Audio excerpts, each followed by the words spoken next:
সব সময় আমি যে সব কাজ ঠিকঠাক করি সেটা কিন্তু নয়। যেমন এই কেকটার কাজের ক্ষেত্রে আমি একটা ভুল করে ফেলেছিলাম।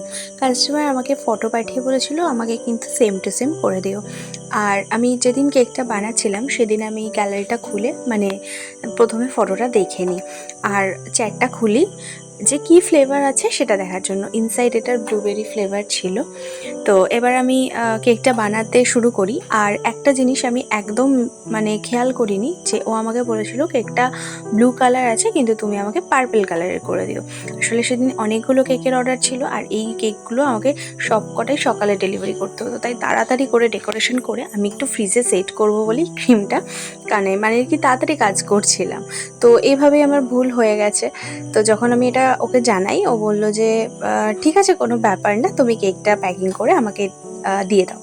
তো তারপরে যে রিভিউটা পেলাম যে হয়তো তুমি পার্পল কালারের কেকটা বানাওনি বলেই কেকটা এতটা বেশি সুন্দর লাগছে দেখতে। Thank you so much. তোমাদের কেমন লাগলো অবশ্যই জানিও।